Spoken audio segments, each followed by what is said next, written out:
Good evening, ladies and gentlemen. Welcome to the Gresham College lecture here at the Museum of London, and on a cold and frosty night in the winter. I'm on dodgy territory talking about blame and the blame culture and medicine. I work in the NHS, and I'm actually rather proud of that, particularly with all that's going on at the moment. And I thought it'd be interesting to see what we did last year. The NHS saw 1 million patients every 36 hours. 16 million people went into hospital. 10 million people had operations. 22 million went to A&E, and hundreds of thousands of us looked after them. It's a people business, and there are a lot of human-to-human interactions that are involved in that. And it's not surprising, as we discussed on a number of these talks, as I pursue this theme of safety, that errors happen. In fact, serious incidents are quite unusual. They represent about 0.5% of all of that activity, and negligence claims against medical staff only 0.05% of that activity. You can see that that hasn't changed very much over time, but the number of serious incidents reported has gone up, but then so's our business. And what I want to talk about tonight is whether our current system of medical litigation adequately compensates victims of medical error, helps or hinders future improvements in safety, or are there better ways? And is the NHS itself capable of learning from any of these adverse events, spreading that learning so that it becomes prevention, and then once it's done it, able to sustain safer practice from institution to institution? So I want to start off with a little hypothetical case. You imagine that you go into hospital to have a kidney removed, this diseased kidney here. And you get consent, you meet the team, you like them all, and everything goes well, and you go off to the operating room the next day, and then the surgeon pops out afterwards and said, "I'm really sorry, but I took the wrong kidney out." This is called a never event, and never events, not unreasonably, should never happen, wrong site surgery. And 326 of those happened in the UK last year, not kidneys, but wrong site surgery. If something like that happens to you, you probably start to think, I want some compensation for this. After all, it wasn't my fault. You'd certainly like an investigation to take place to see what really happened. You'd hope that the organization would learn and make sure that it didn't happen again anywhere, and that you yourself, and in fact all those involved, would need some support. But particularly you, because you're now going to go into renal failure. You're going to need dialysis. You're going to need treatment every 3 times a week. You're going to need drugs. Your life's going to change. You probably won't be able to work very easily, and your family will have to help you with your care. It's a big burden, and it wasn't your fault. Now, within the NHS, the staff who care for you have some duties to you. They have a duty of care, which I'll talk about in a minute, but now they have also a duty of candor, which means they have to tell you what's happened to you, what's gone wrong. The duty of candor used to be, and indeed is, a long-standing ethical duty of doctors, and it was in the General Medical Council's good practice guidelines for doctors, was introduced by Sir Ian Kennedy more than 30 years ago. But after the Francis report of 2013, after the Mid-Staffordshire Hospital, a duty of candor, being instructed to tell the family, tell the patient what's gone wrong, and to offer a formal apology, has become a legal obligation, and you can be subjected to criminal charges if you don't do it, both as an organization and as an individual doctor. And the reasons for it emerged from what was going on at Mid-Staffordshire. And these had been reviewed both by Francis and by others afterwards. There was a oppressive and opaque leadership culture and no transparency. Outside pressure was not responded to. Clinical staff who complained were marginalized. Money trumped quality and safety.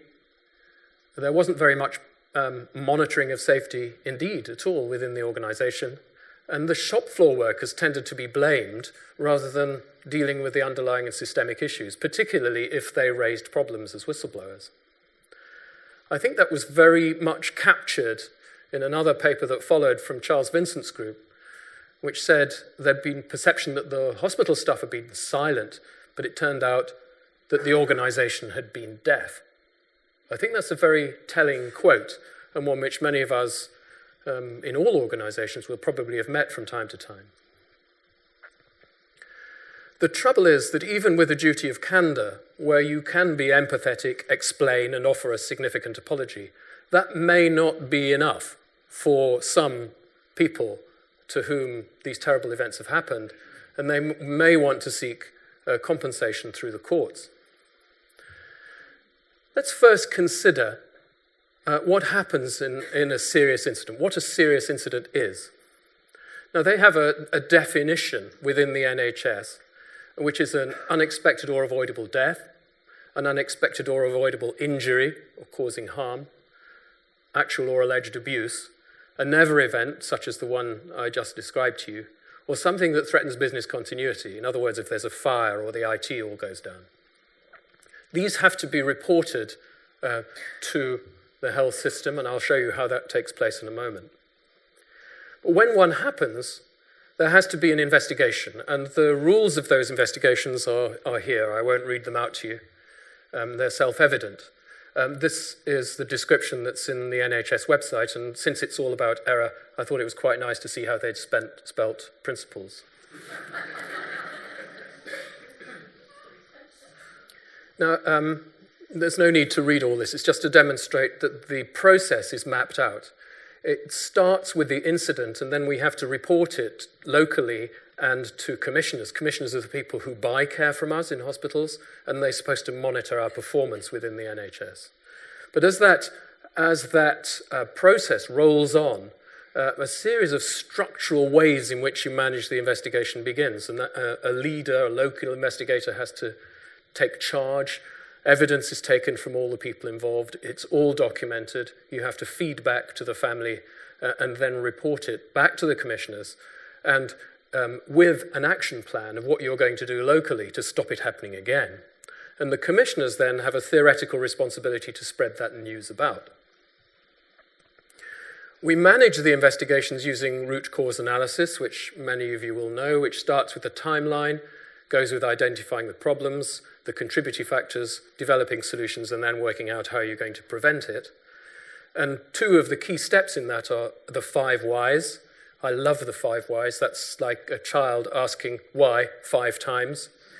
And it works perfectly if ever there's a problem within an organization. It comes from Toyota originally. Keep asking why, and eventually you'll find out what the underlying problem is. And usually 5 is enough. And then we do fishbone analyses, which are predetermined things to consider, just so that you don't forget to ask those questions. We're supposed to have it all done in 60 days. 60 days from the incident to 60 days to the report going back to the commissioners and to the family involved. The problem is that for those people involved in the incident, this is a period of immense anxiety. And I'm not sure that people outside healthcare will recognize this, but it is very, very scary. In fact, there's genuine fear amongst most of the people who are involved. And the fear, at least in part, is because they might be blamed for this. And that blame may have implications for their career, for how they feel about themselves. We'll explore some of that in a moment. They're not very productive feelings, and it can be very difficult to engage all the people you need to engage to get a good and thorough investigation.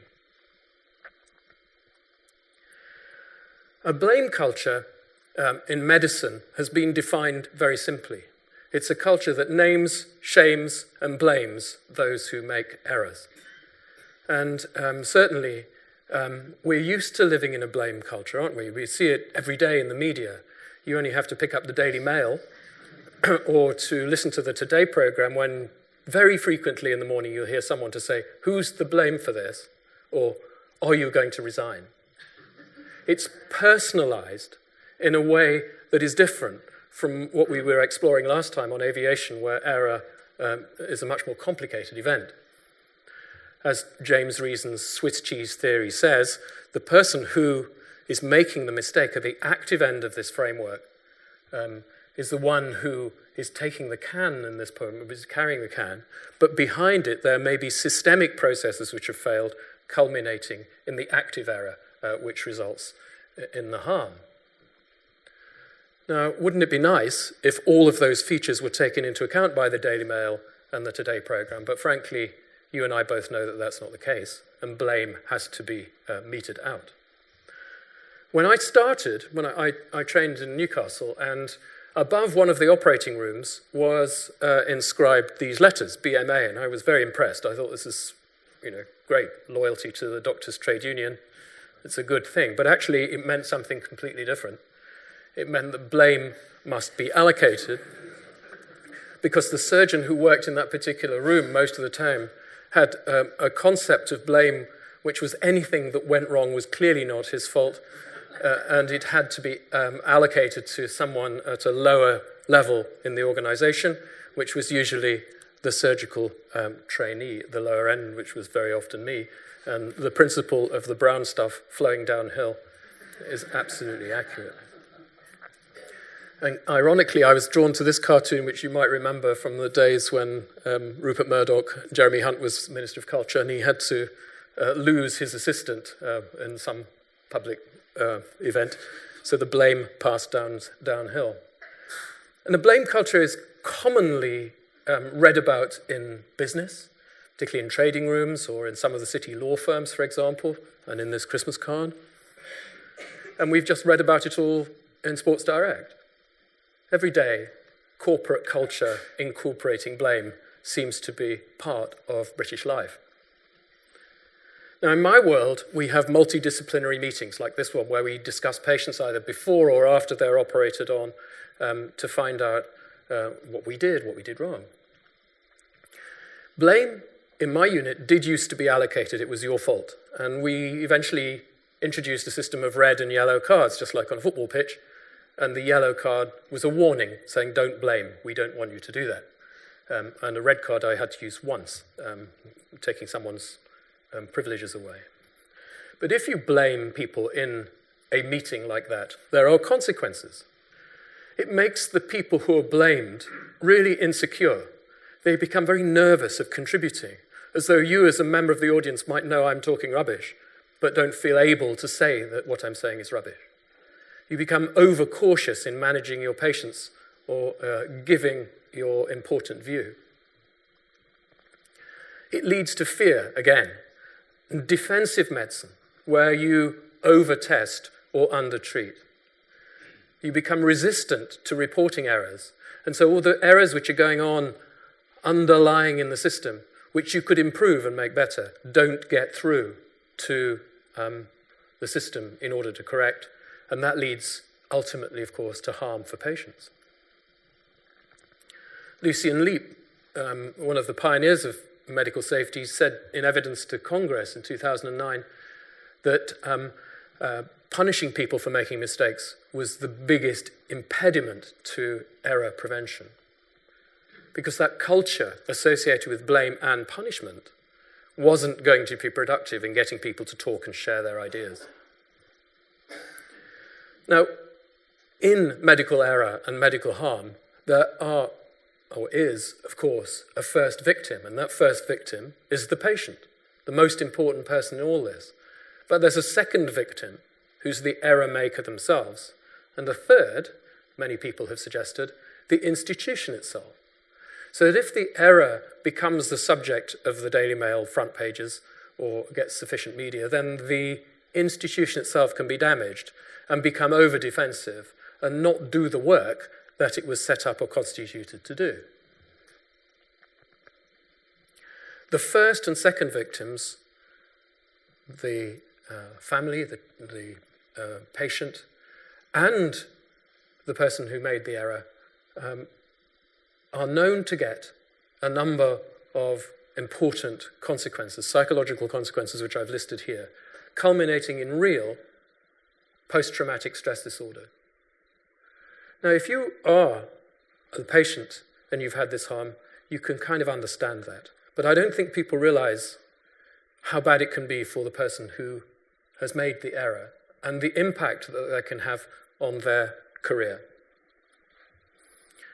A survey was done last year looking at what happened to doctors who had had an adverse event or a near miss in their practice. And what had happened to them is listed here. You can see that they lose their confidence, they have difficulty sleeping, it affects their relationships. They're very worried that they're going to do more errors in the future, and they get, quote, generally distressed. They have negative feelings and become really anxious in general. The only good thing is that they feel determined to improve. And I think 80% of people affected by it feel this challenge of getting better into the future. So we've done our investigation. We have found out what we think is the local cause, and then we are expected to follow a particular pathway, and the NHS is then challenged to try and make the corrections in actions work that have emerged from that investigation. So here, I'm sitting in this investigation trust. A trust is a subunit of the NHS, an autonomous management structure, semi-autonomous, with its own board of directors and its own modes of managing finances. They have to report the incident back to the local commissioners. And then they send the information to national commissioners, and then it can be decided whether various regulatory authorities, such as the General Medical Council, the Nursing Council, CQC, have to hear about it. The action plan has to be agreed with the local commissioners. In other words, we have to try and solve our own problem internally and make sure it doesn't happen again. The real test, though, is down here. So if we make a mistake at Great Ormond Street, is Birmingham or Newcastle or Liverpool going to learn from that mistake and put right what might have happened but hasn't happened yet in their own institution? How can we be confident that what we do makes change?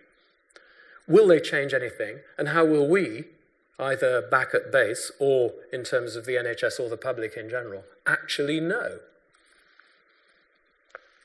I showed you diagrams of how the NHS works a couple of times in the last two talks. It is massively complex. It's become much more complex in the last few years. And the idea that we can make a decision in one place, say the board of the NHS, and expect a little hospital in London to do what the board of directors say is pretty unlikely. Each of those trusts is functioning independently.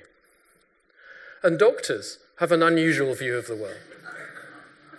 If someone comes and tells me what to do in another hospital, from another hospital, I will probably respond by saying, well, that could never happen here, certainly not up here. And the idea that you can learn from other people who have from a different hospital has always been challenging for doctors. So we've investigated, we've reported, and we've made a recommendation, but I don't know whether we act. And in this system, so far, we have done nothing to compensate the victim. All we've done is to apologize, provide empathy, and communicate with them, if we've done it well. What about compensation? Well, here I enter stormy waters, because I'm a doctor and I'm about to talk a little bit about the law, and the trouble when you try and talk about something you feel you might be competent in, it's usually inversely proportional to the level of competence you have. So I do feel at risk. Now, in the NHS in England, the only way in which you can get compensation is to take legal action by making a claim of medical negligence. And that works in this country under the system of tort law. Tort is a wrong. And a wrong must be done by someone to someone else. And actions are taken in civil rather than criminal proceedings. It's not enforced by the police, and one party must sue another. Trials, if it comes to trial, are held before a judge and not a jury, except in extreme cases and under special circumstances. The motivations for people taking legal action have been well described. And they are these, that people are seeking what's called restoration, either financial compensation or some sort of intervention to make the patient whole again, whatever that means. Correction, so they do want to make a system change or organize some sort of competence review to make sure that nobody else gets harmed. They definitely want the communication that we've just talked about. And some people want sanction. They would like the people who did the harm, or the organization which did the harm, subjected to either discipline or other punitive action. That does exist. But litigation comes with some unfairness. Now, in the blue corner, over here, we have a patient who has a particular problem, and in the grey corner, a patient with an identical problem. Both have something happen to them which causes them to end up in a wheelchair.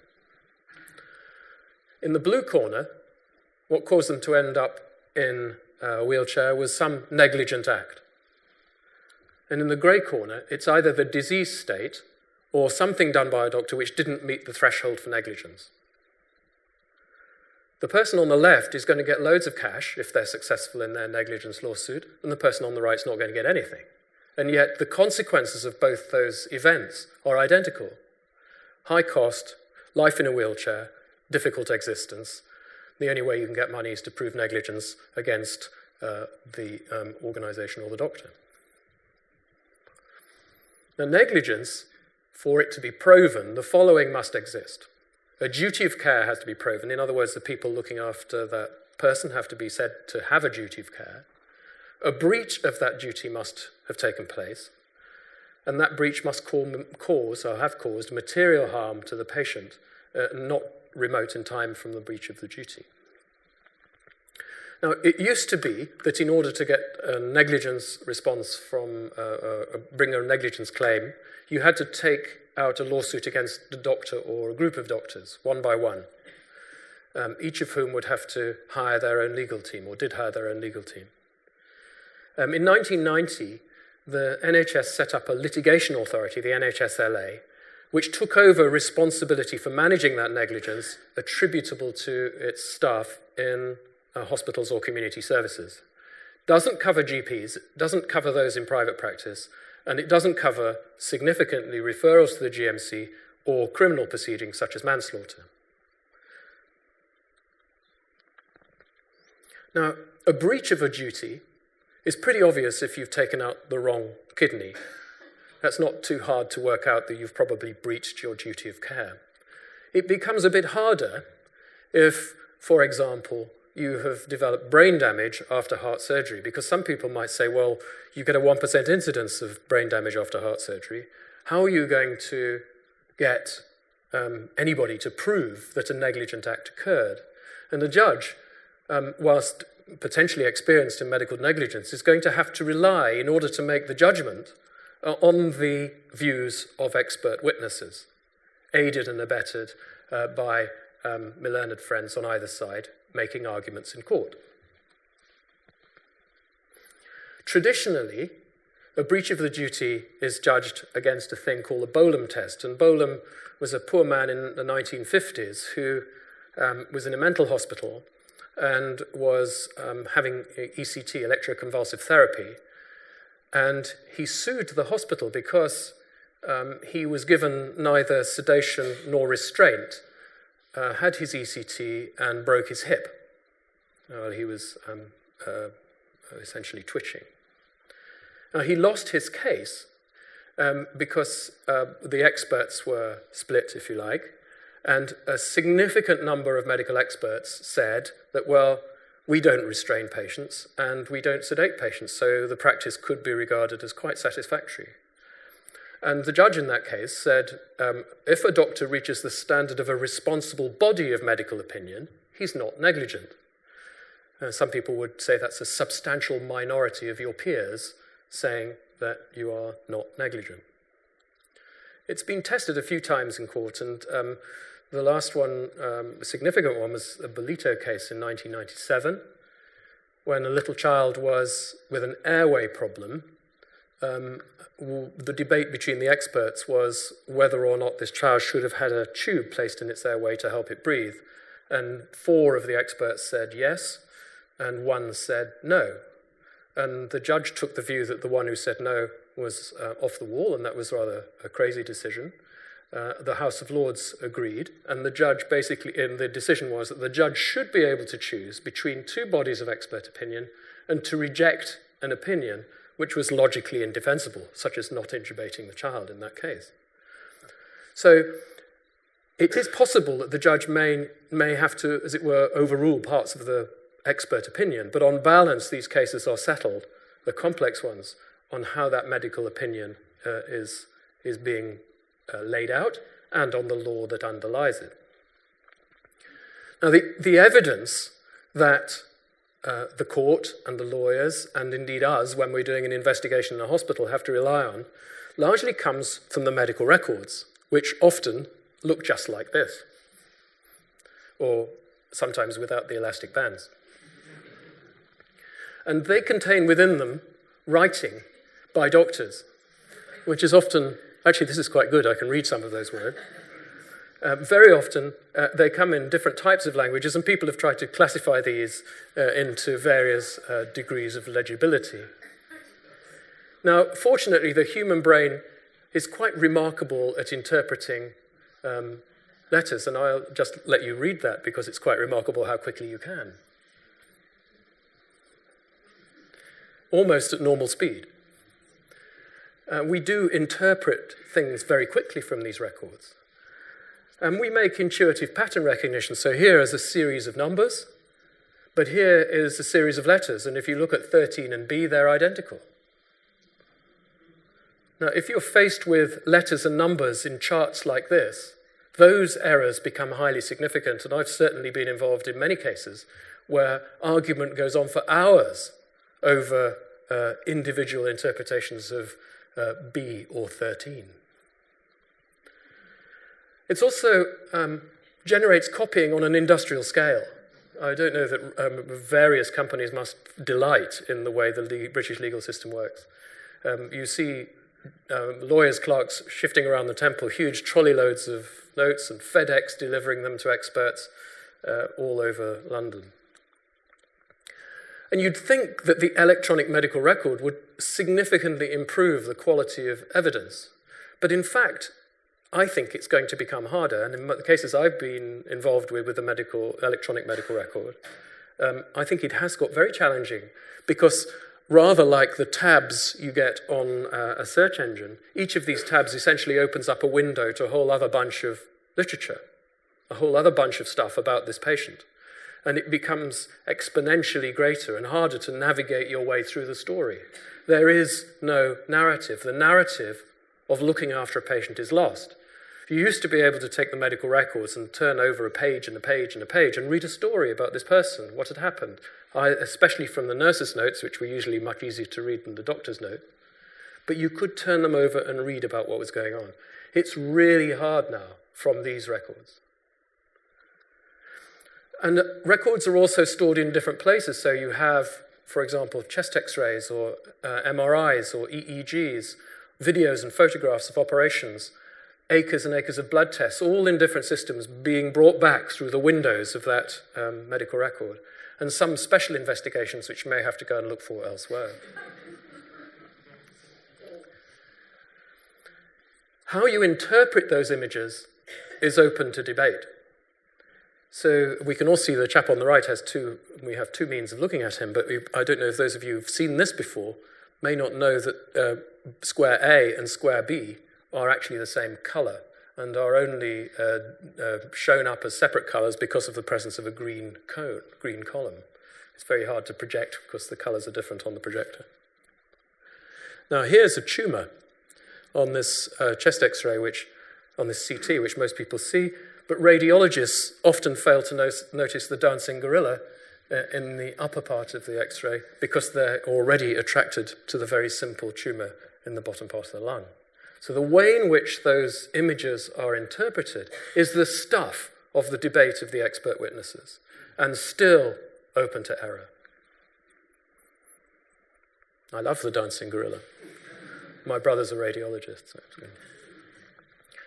So what I'm doing this for is to bring to your attention that someone like me as a cardiac surgeon has to take risks.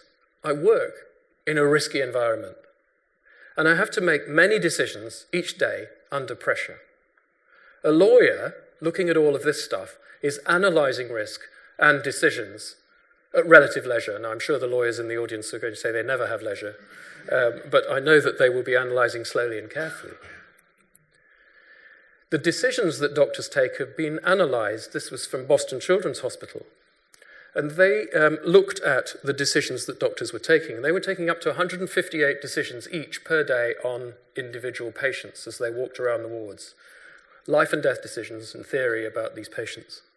And the types of way that what they were using to make decisions are listed here, ranging from arbitrary to anecdotal to research or even fear of the law.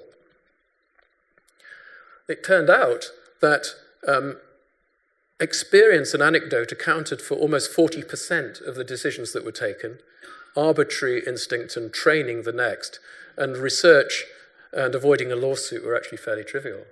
Most people making decisions on the ward are just doing it almost instinctively on the back of what they've seen before, and not taking the time or having the time on 158 decisions a day to go back and look at the research.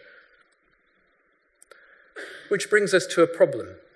If you are the doctor making the decision about a patient, you start from this left-hand end of this diagram, and you come to a point here where you have to make a decision, and another point here where you have to make a decision before you reach this point where your end state is reached.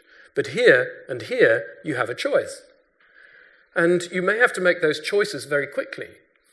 And you may choose that instinctively and rapidly, as we saw from the Boston paper, and you might not write down what you did because you're having to do something quickly. You get on with it, and you do the same here. So you ignore this path B and this path C to end up in path D. With the retrospectoscope and in the lawyer's office, you have to look backwards through this event, from this end of the event. And at that point, you come across two particular areas of interest in my mind, here at these two stars, where going backwards, you only see one path. You have no idea what went through the doctor's mind at those moments of decisions, or even when they were, because nothing is written in the notes. The doctor either didn't have time or didn't structure their thinking in a way which allowed them to say, I considered the following variables and chose this route because they have to move on to decision 157 within a few moments. That's not to say that I don't think the law is wise. I do. And I was very struck by this very, very good article in the BMJ, which says that judges are very pragmatic, and we have much to learn from the way they make decisions and how ethical they are about that.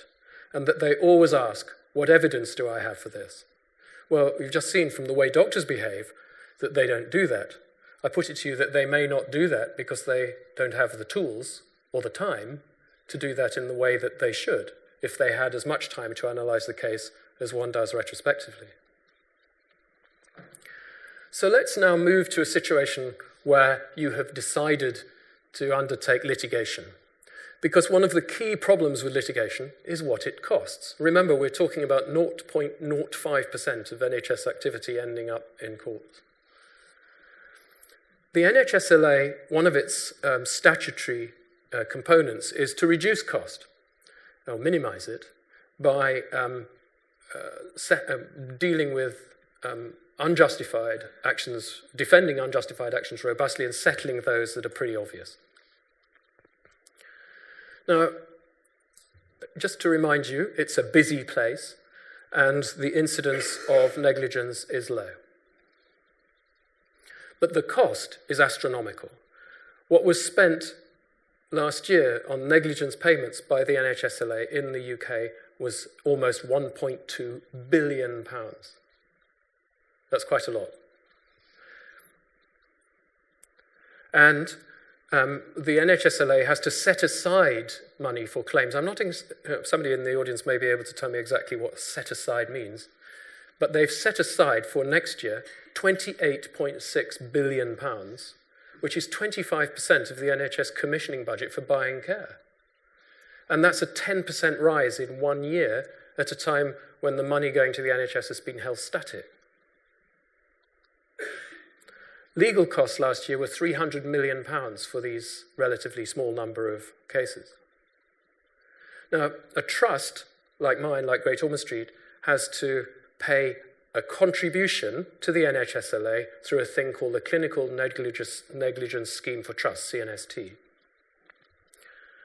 And what has to be collected that way next year is £1.7 billion. That's a 17% increase on this year's allocation, at a time when the NHS budget is being held static or going down. So I thought it would be good to look at what's happening at Great Ormond Street. Now, a couple of years ago, the Secretary of State suggested that we needed to move the loading of premiums closer to the trust where the incident took place, so that the trust could be, if you like, I use this word loosely, punished for the event taking place. And so here, the calculation of your contribution is based on what you do and how many people you've got working there, how complex your work is, the previous 5 years' claims, and what's outstanding to be paid for. So this is Great Ormond Street's data from 09-10 to the coming year. And this is what our premiums have done. They've gone up premiums to £6 million, and it's a true exponent. It's an exponential rise in the cost of insuring ourselves against medical litigation. And that's because it's loaded against us in a particular way, as it is against neonatal hospitals and obstetric hospitals and pediatric hospitals, because if we have a settlement, then the poor child who is affected has lifelong costs, not an 86-year-old man who has a shorter lifespan ahead of them. And so it's not unreasonable that we would see at greater costs. At least the patients would see greater costs, and they deserve those settlements. Now, as I mentioned, until a few years ago, doctors were insured separately, and the variety of professional indemnity schemes to protect them in case they did get sued. Now the NHSLA looks after us. You would think that there was no need for us to take out personal indemnity. But the NHSLA does not cover GPs. It doesn't cover any private practice, nor does it cover referrals to the General Medical Council or criminal proceedings. And so most doctors take out professional indemnity with the Medical Defence Union or the Medical Protection Society or one or two smaller organisations. It is really expensive. It costs tens of thousands of pounds per year per doctor out of their take-home pay. Now, I've been a paediatric cardiac surgeon for 30 years. I have not had any significant private practice, and I reckon I've paid over £500,000 during that time to the MDU, and I've never needed them yet, touch wood. That's a lot of money to give to an organisation you don't need. But we have to remember that 14% of doctors appearing before the General Medical Council do not seem to have indemnity cover.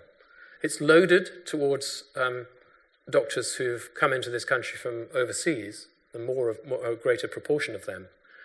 But you have to remember that the costs of litigation, as we've seen, are immense. And so your house is at risk. And if you don't have cover from the MDU or the MPS, then I'm afraid you could lose your house. And so, although I haven't spent anything yet out of my £500,000, I think it's probably, so far, a reasonable insurance to have. The legal costs for the claimant are high. In the NHSLA report last year, the legal costs for claims less than £100,000 took up 50% of the claim. So if you were expecting to get £100,000, you're only going to get 50. A legal aid is no longer available for medical negligence. It's been replaced by a no-win, no-fee scheme. And if you go to the electric interweb, There are over 210,000 hits for firms offering Nowin, nofee in UK for medical negligence. I'm sure some of them are replicated, but they are very common, and they are often called ambulance chasing firms. And if you go into any hospital in London, you will find their advertisements in the foyer. I don't want to run down the long-term costs or the long-term risks of harm to patients. It seems terrible that anything should happen.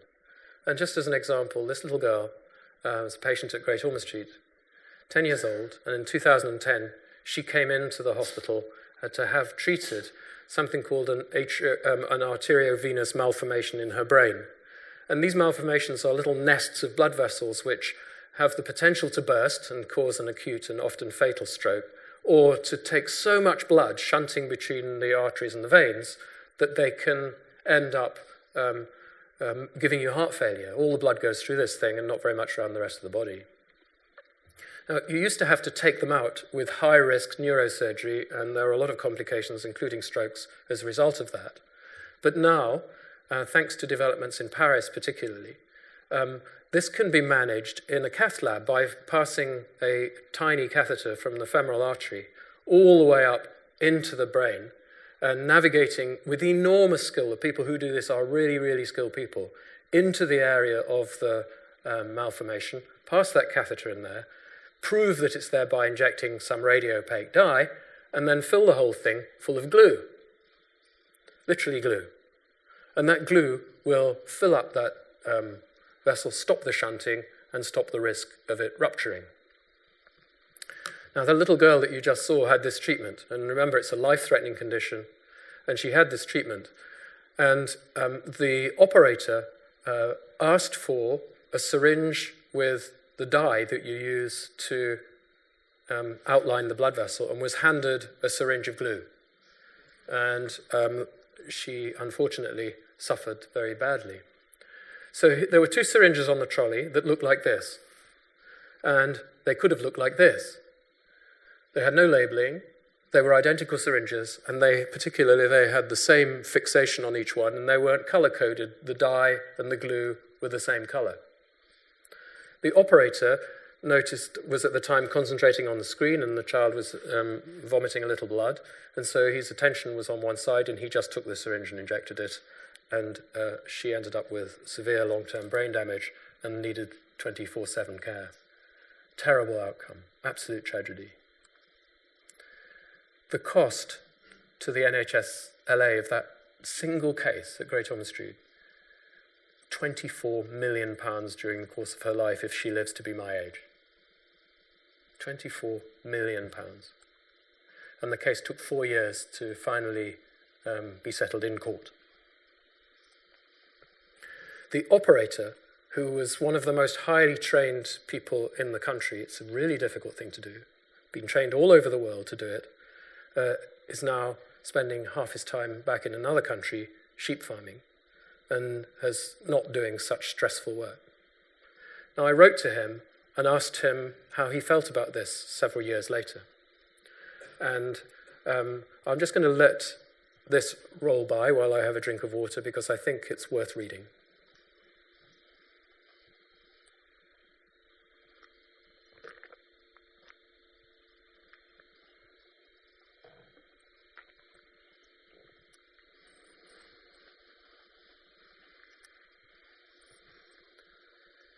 This is pretty well the same abnormality that the little girl had that you just saw.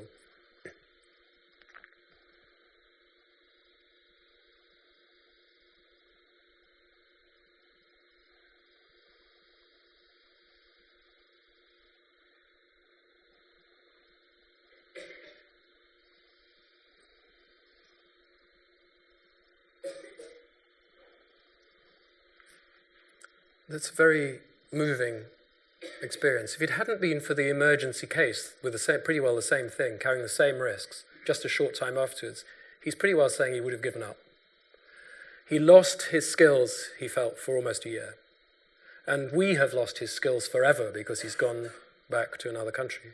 And the children who he could have treated in this country have also lost someone potentially who could do it. And yet, he has the skill and the wit to see that he's learnt from it and is a better person. Now, all of these experiences prompted Liam Dolanson, the CMO, Chief Medical Officer, in 2003, to say, hang on a minute, it's time we reformed all this lot, and he wrote a report called Making Amends.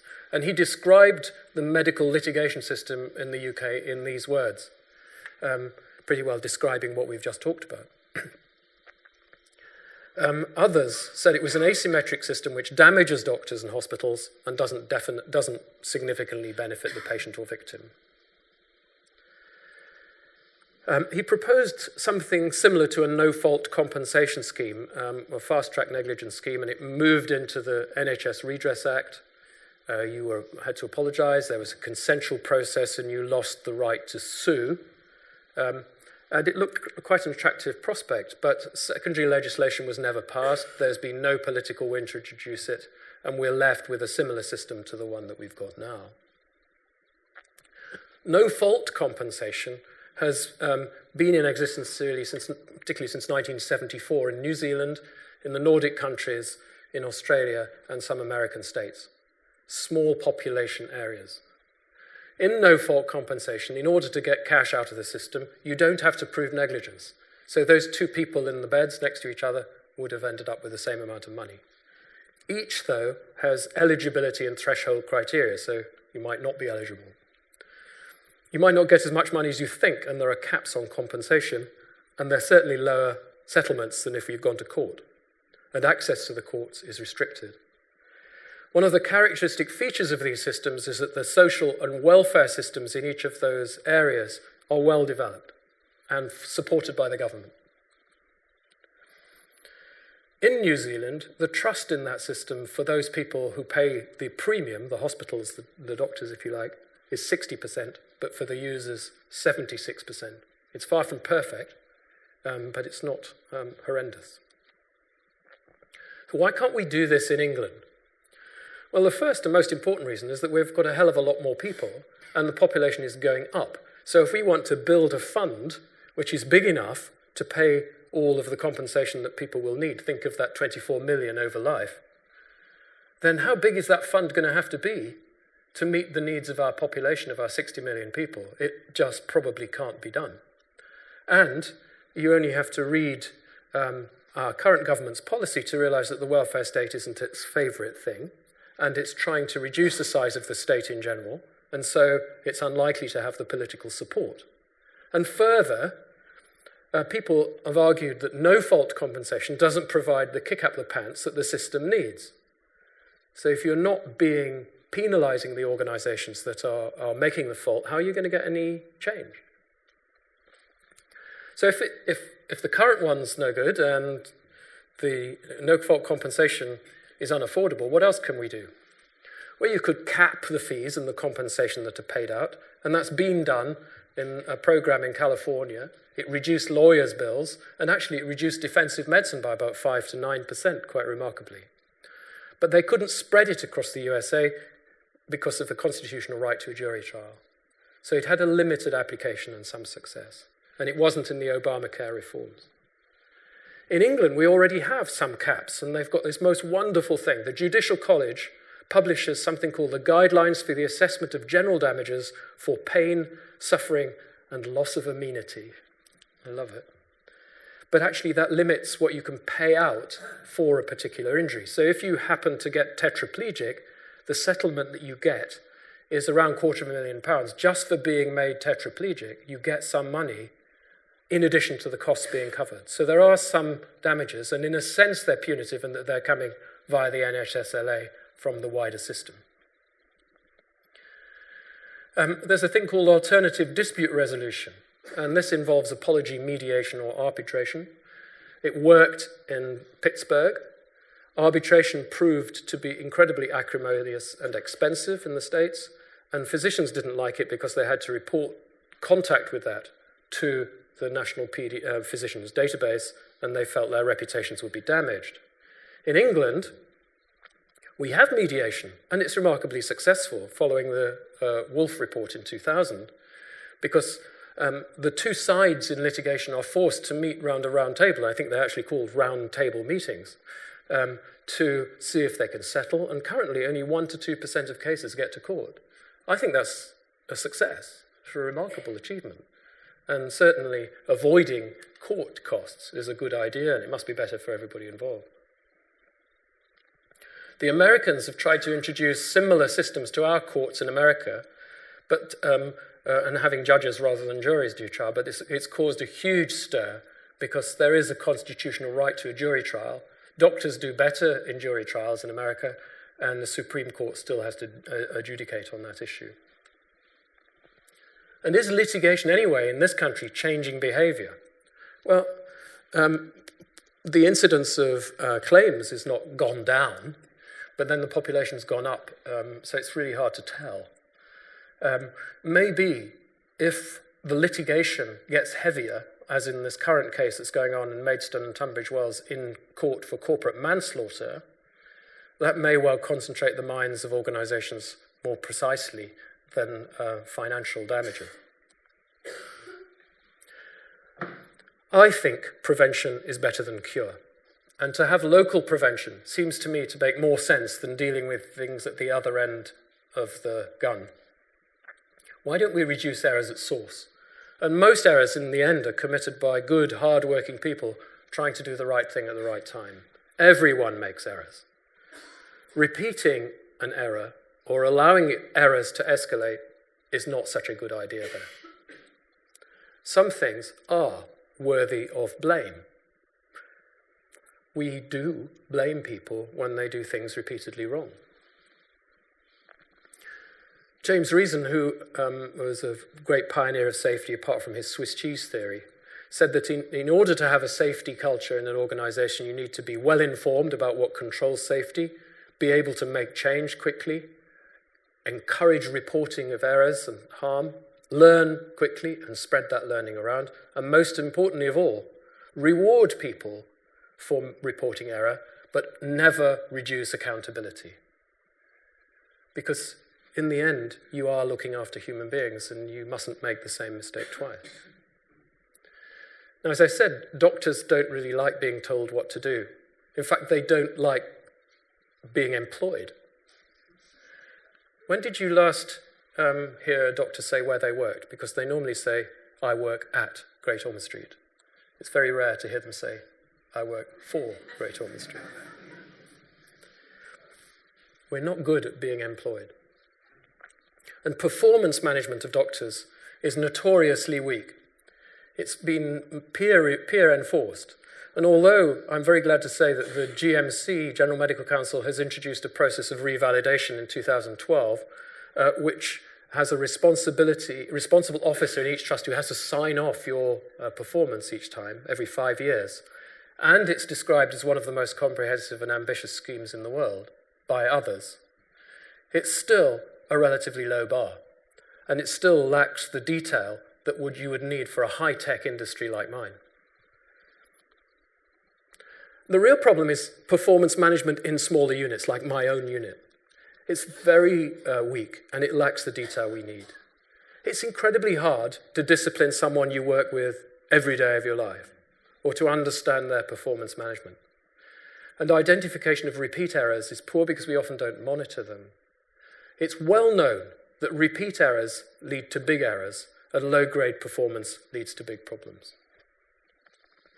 A classic paper from 2009 noticed that doctors who are the worst offenders when it comes to washing hands in hospitals, they never really changed their behavior. Everybody forgets occasionally, but what about the repeat offenders? What do you do about them? And Vaxter and Pronovost said, okay, let's have a sliding scale. If we do it once, we'll tell you off. If you do it twice, someone more important will tell you off. If you do it 3 times, we'll take away your operating privileges. And within 9 months, they reduced the infection rate in the hospital. Here, operating privileges don't mean very much. There, it's a loss of income. Here, it's a holiday, if you don't know. Jerry Hickson, who is a fantastic guy who works in Nashville,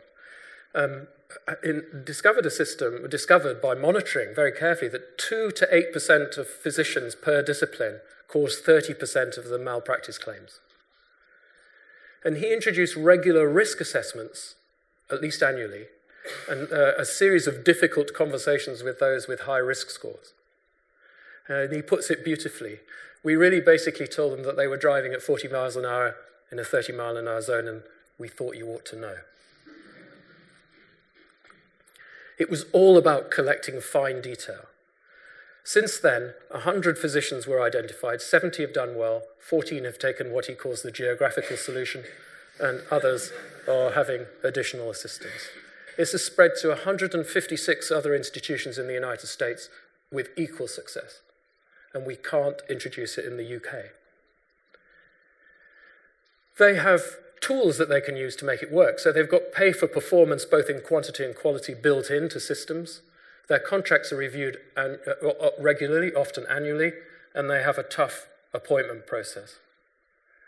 We have equal pay, tenure from day one, and a simpler appointment process. And we have 2 tribes. When 2 tribes go to war, one is all that you can score. Score the goal, score the goal. 2 tribes are human resources, which sort of look after the rest of the hospital, and doctors who don't believe they have anything to do with human resources, and human resources don't speak their language. And doctors don't speak human resources language. It's really hard for doctors to be controlled by organizations within the NHS and vice versa. It's a big problem. And bringing these 2 things together is a real gigantic challenge to make performance management work. Now, I'm going to finish, if I can have the lights up, please, with a little demonstration. And I would very much like to bring a few people to the front of the stand. I'm going to take the 2 gentlemen in the front because they're very important lawyers. That's perfect. We've got a very good number. Right, so what I want to do is I'm going to ask the person at the back of this line to turn around and face me. That's going to be you. Okay, now I want you to turn around and face me, and I'm going to show you some things, and I want you to tap the person in front of you and show him the same things, and then we'll pass it forward to the rest. Okay, so I'm going to do...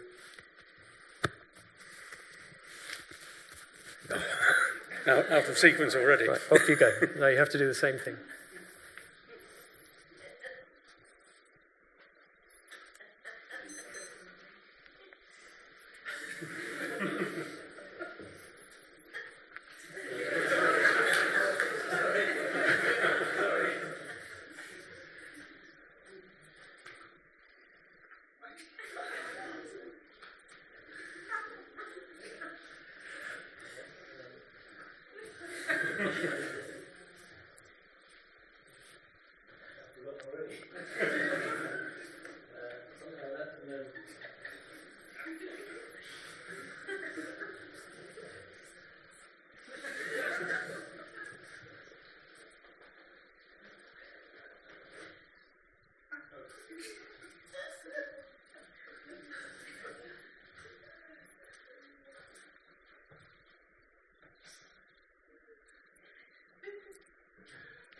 Right.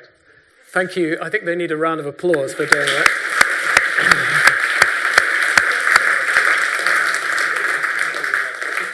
So thank you very much indeed. What did you notice? So, it went wrong from the first one. Yeah? It got worse as it went along the line. These are some of the most eminent people in the United Kingdom, some of whom have cross-examined me. They were making errors under pressure in public, which is what I do as a cardiac surgeon, right? The errors magnify and become something utterly different, like Chinese whispers at the end of the line. This is how error develops. Error is something that's natural. All humans do it. We can't ignore it. We all make errors. Errors are frequent. Negligence is not. If I make the same mistake, if I got them to do it again, they'd get better at it. Harm plus negligence probably warrants compensation. But repeated errors are a warning. Just you saw it happen then, that at the end something bad is going to happen, and we got the Parker at the end, which is obviously a very bad thing to happen. The comments of my friend were that litigation is expensive, but it shines a light on our behavior, and I think it definitely has a place. No-fault compensation would be better. It's fair and it's logical, but it's too expensive now. I think we should concentrate on local actions to reduce harm, cost, and the repetition of error, because prevention has to be better than cure, even if it reduces the earnings of my learned friends in the front row. Thank you very much indeed.